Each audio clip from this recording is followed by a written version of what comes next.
Capítulo 2. El pueblo elegido.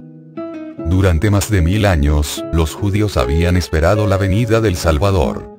En este acontecimiento habían cifrado sus más gloriosas esperanzas.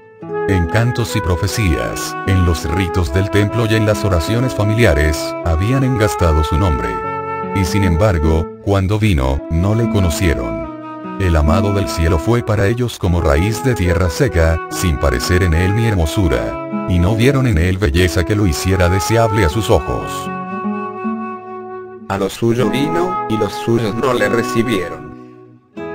Sin embargo, Dios había elegido a Israel.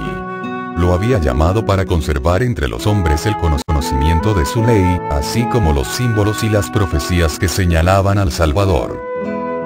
Deseaba que fuese como fuente de salvación para el mundo.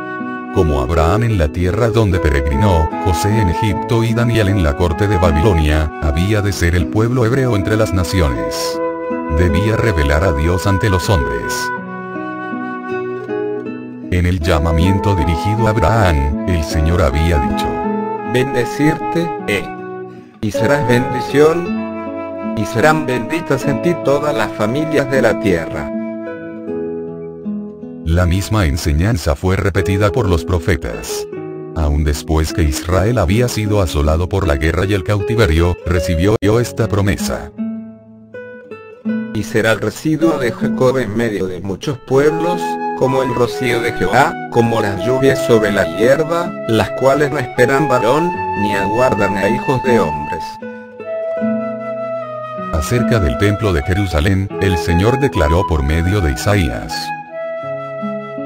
Mi casa, casa de oración será llamada de todos los pueblos.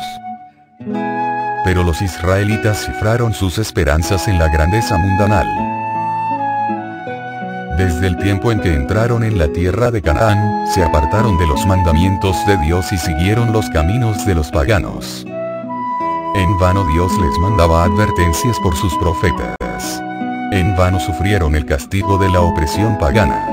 A cada reforma seguía una apostasía mayor. Si los hijos de Israel hubieran sido fieles a Dios, Él podría haber logrado su propósito honrándolos y exaltándolos. Si hubiesen andado en los caminos de la obediencia, Él los habría ensalzado sobre todas las naciones que ha hecho, para alabanza y para renombre y para gloria. Verán todos los pueblos de la tierra, dijo Moisés, que tú eres llamado del nombre de Jehová, y te temerán. Las gentes oirán hablar de todos estos estatutos, y dirán: ciertamente pueblo sabio y entendido es esta gran nación. Pero a causa de su infidelidad, el propósito de Dios no pudo realizarse sino por medio de continua adversidad y humillación. Fueron llevados en cautiverio a Babilonia y dispersados por tierras de paganos. En la aflicción, muchos renovaron su fidelidad al pacto con Dios. Mientras colgaban sus arpas de los sauces y lloraban por el santo templo desolado, la luz de la verdad resplandeció por su medio, y el conocimiento de Dios se difundió entre las naciones. Los sistemas paganos de sacrificio eran una perversión del sistema que Dios había ordenado. Y más de un sincero observador de los ritos paganos aprendió de los hebreos el significado del ceremonial divinamente ordenado, y con fe aceptó la promesa de un Redentor. Muchos de los sacerdotes sufrieron persecución. No pocos perdieron la vida por negarse a violar el sábado y a observar las fiestas paganas. Al levantarse los idólatras para aplastar la verdad, el Señor puso a sus siervos frente a frente con reyes y gobernantes, a fin de que estos y sus pueblos pudiesen recibir la luz. Vez tras vez, los mayores monarcas debieron proclamar la supremacía del Dios a quien adoraban los cautivos hebreos. Por el cautiverio babilónico, los israelitas fueron curados eficazmente de la adoración de las imágenes esculpidas. Durante los siglos que siguieron, sufrieron por la opresión de enemigos paganos, hasta que se arraigó en ellos la convicción de que su prosperidad dependía de su obediencia a la ley de Dios. Pero en el caso de muchos del pueblo la obediencia no era impulsada por el amor. El motivo era egoísta. rendían un servicio externo a Dios como medio de alcanzar la grandeza nacional. No llegaron a ser la luz del mundo, sino que se aislaron del mundo a fin de rehuir la tentación de la idolatría. En las instrucciones dadas por medio de Moisés, Dios había impuesto restricciones a su asociación con los idólatras. Pero esta enseñanza había sido falsamente interpretada. Estaba destinada a impedir que ellos se conformasen a las prácticas de los paganos. Pero la usaron para edificar un muro de separación entre Israel y todas las demás naciones. Los judíos consideraban a Jerusalén como su cielo, y sentían verdaderamente celos de que el Señor manifestase misericordia a los gentiles.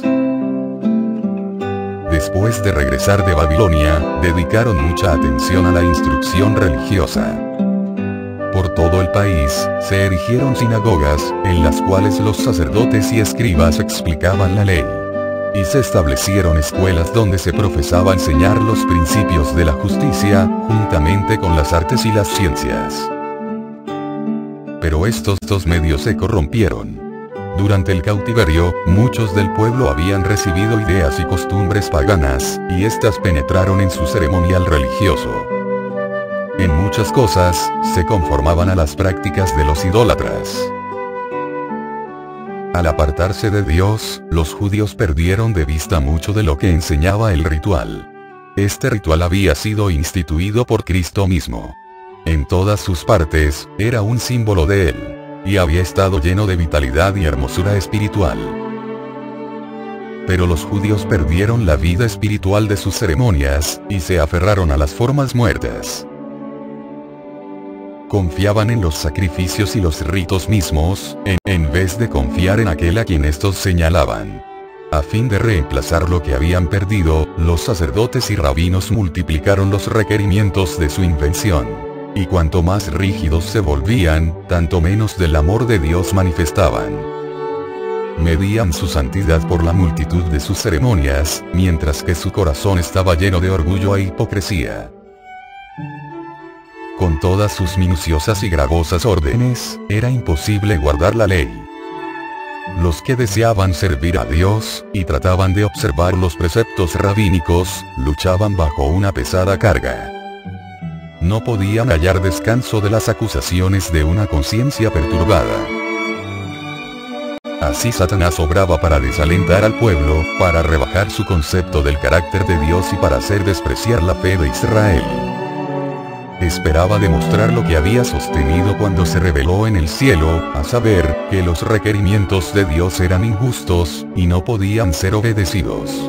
Aún Israel, declaraba, no guardaba la ley. Aunque los judíos deseaban el advenimiento del Mesías, no tenían un verdadero concepto de su misión. No buscaban la redención del pecado, sino la liberación de los romanos. Esperaban que el Mesías vendría como conquistador, para quebrantar el poder del opresor, y exaltar a Israel al dominio universal. Así se iban preparando para rechazar al Salvador. En el tiempo del nacimiento de Cristo, la nación estaba atascando el freno bajo sus amos extranjeros, y la atormentaba la disensión interna. Se les había permitido a los judíos conservar la forma de un gobierno separado. Pero nada podía disfrazar el hecho de que estaban bajo el yugo romano, ni avenirlos a la restricción de su poder. Los romanos reclamaban el derecho de nombrar o remover al sumo sacerdote, y este cargo se conseguía con frecuencia por el fraude, el cohecho y aun el homicidio. Así el sacerdocio se volvía cada vez más corrompido. Sin embargo, los sacerdotes poseían aún gran poder y lo empleaban con fines egoístas y mercenarios. El pueblo estaba sujeto a sus exigencias despiadadas, y también a los gravosos impuestos de los romanos. Este estado de cosas ocasionaba extenso descontento. Los estallidos populares eran frecuentes.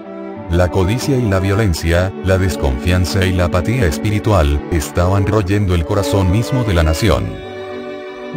El odio a los romanos y el orgullo nacional y espiritual inducían a los judíos a seguir adhiriéndose rigurosamente a sus formas de culto. Los sacerdotes trataban de mantener una reputación de santidad atendiendo escrupulosamente a las ceremonias religiosas. El pueblo, en sus tinieblas y opresión, y los gobernantes sedientos de poder anhelaban la venida de aquel que vencería a sus enemigos y devolvería el reino a Israel. Habían estudiado las profecías, pero sin percepción espiritual. Así habían pasado por alto aquellos pasajes que señalaban la humillación de Cristo en su primer advenimiento y aplicaban mal los que hablaban de la gloria de su segunda venida. El orgullo obscurecía su visión. Interpretaban las profecías de acuerdo con sus deseos egoístas.